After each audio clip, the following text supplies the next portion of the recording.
Good morning, Temora.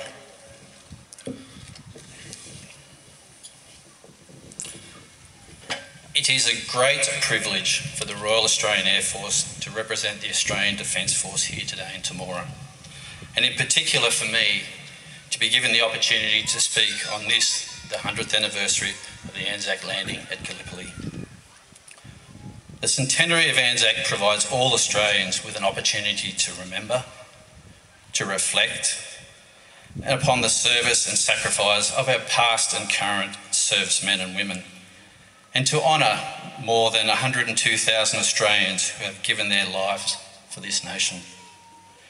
It is also a time when we reflect on what the spirit of ANZAC means for us as a nation. With its human qualities of courage, mateship, and resilience, the ANZAC spirit continues to have meaning and relevance in 2015 in terms of our sense of national identity, as it did for our veterans of World War I.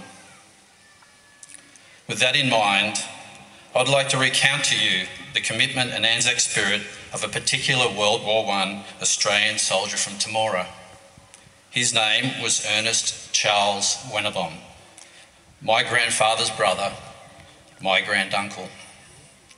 Ernest and my grandfather Bob were born here in Temora and grew up around the corner in Hoskins Street. Ernest Wennebaum enlisted into the Australian Imperial Force on the 21st of August 1914 at the outbreak of war.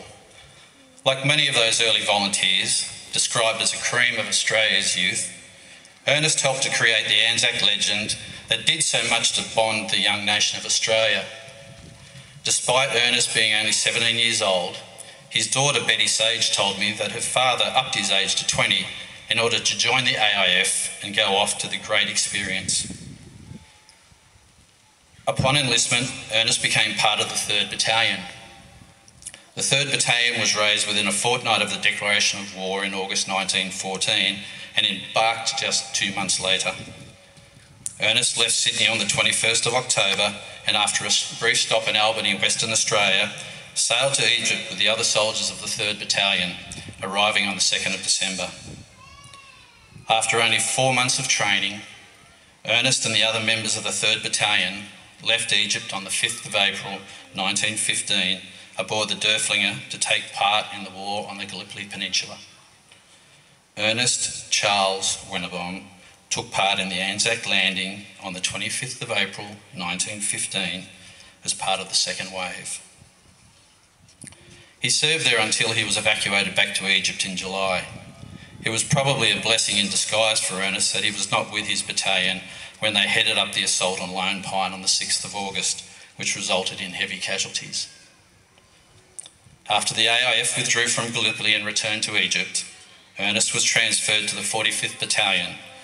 He remained with them in ANZAC camp until June 1916, when he was transferred to England to recover from his injuries he received whilst in the Mediterranean. Once he recovered, Ernest went on to serve as a driver on the Western Front in France. On the 20th of June 1917, Ernest arrived in France, having been transferred to the 5th Australian Division Medical Services.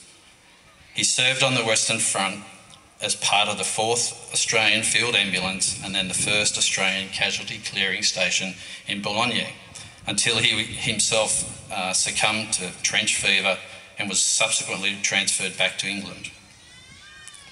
He remained in England, recovering before finally returning to Australia on the 24th of October 1918, just over 4 years to the day when he departed.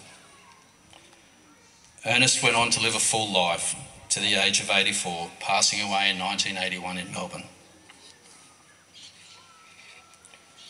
Here in Temora, in towns and cities around Australia, at numerous battlefields around the world, we now pause to remember the efforts of Ernest and the other women and men who have served Australia in war.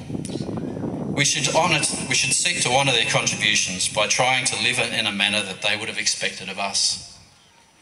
Today we face many challenges, preserving our environment, to assisting the traditional custodians of this land, and helping other nations live peacefully.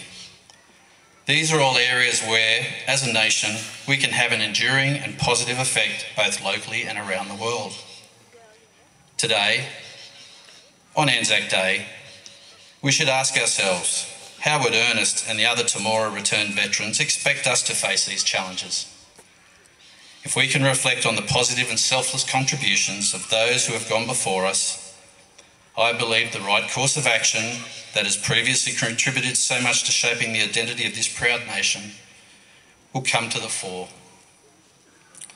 Such reflections on ANZAC Day will ensure that our veterans' efforts will not have been in vain, but rather remembered in a practical way that will build a better future and ultimately please them, lest we forget.